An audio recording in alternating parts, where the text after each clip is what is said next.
कौन सा समांतर श्रेणी में नहीं है? तो समांतर श्रेणी में कब होता है? जब उसके सार्व अंतर क्या हो जी? समान हो। करके देखो, 2x में से 1 कटेगा तो x बचेगा, है ना। 3x में से 2x कटेगा तो x बचेगा, 4x में से 3x कटेगा तो x बचेगा। ठीक है, तो यहाँ पर x बचा, यानी कि समांतर श्रेणी में जो सार्व अंतर है क्या है जी? समान जा रहा है, तो ये तो हो जाएगा। ठीक है, अगला देखिए, 4 में से 2 गया तो 2, 6 में से 4 गया तो 2, 8 में 6 गया तो 2, यानी इसके बीच का जो अंतर है क्या है जी? समान है। ये भी है ना। इसमें देखिएगा 14 में से 7 गया तो 7, इसका दांत 7 और इसका 7। ये आवाज कम करेगा, इसमें भी है। तो जाहिर सी बात है ये नहीं होगा। 1 का इसको कैसे घटाएगा? ऐसे नहीं कि 3 में से 1 घटा दिए, नहीं।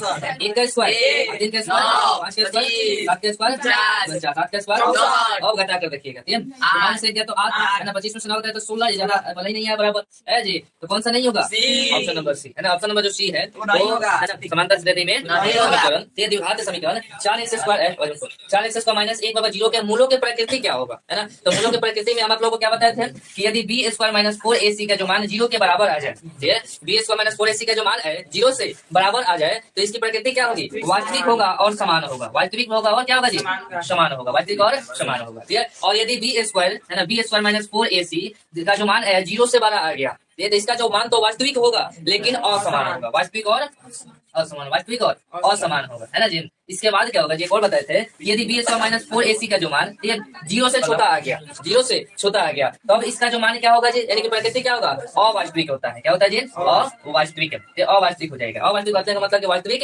नहीं है। बात समझ में ना जी। यहाँ पर हम लोग क्या करेंगे? बी स्क्वायर माइनस 4ac का मान निकाल कर देखेंगे, है ना। इसमें से क्या आ रहा है तो देखिएगा, बी स्क्वायर माइनस 4ac का लगाइए, बी स्क्वायर माइनस 4ac। यहाँ से अब देखिए, एक्स स्क्वायर जो गुणांक होता है किसका मान होता है? ए का, है ना। तो ए का मान यहाँ से कितना निकला? 4 निकला। बी का मान कितना होगा? तो बी का एक्स का गुणांक, एक्स का गुणांक बी का मान होता है, जो अचर पद होता है वो सी का मान होता है। कंफ्यूजन मत करो। ठीक है, तो एक्स स्क्वायर का है गुणांक ए का मान। यहाँ पर बताओ कहीं पे एक्स दिखाई दे रहा है? खाली एक्स जिसके पावर में एक हो, नहीं दिखाई दे रहा है? नहीं दे रहा है। दोस्तों में बी का मान कितना ले लेंगे लोग? 0। और जो अचर पद होता है वो सी का मान होता है, माइनस 1 हो जाता है। क्या होता है जी? माइनस 1 होगा। 0 का स्क्वायर माइनस 4 है तो 4 ए का मान, ए का मान 4 और सी का मान कितना हो जाएगा? माइनस 1 हो जाएगा। तो 0 माइनस और माइनस प्लस 4 चौका 16, 16 कम 16। अब ये जो 16 आया, तो ये 0 से बड़ा आया, छोटा आया? 12 आया, 0 से बड़ा आया। जब बी स्क्वायर माइनस 4ac का मान 0 से बड़ा है तो इसका जो प्रकृति क्या होगा? वास्तविक होगा और क्या होगा जी? असमान होगा। ठीक है, ऑप्शन नंबर ए हो जाएगा।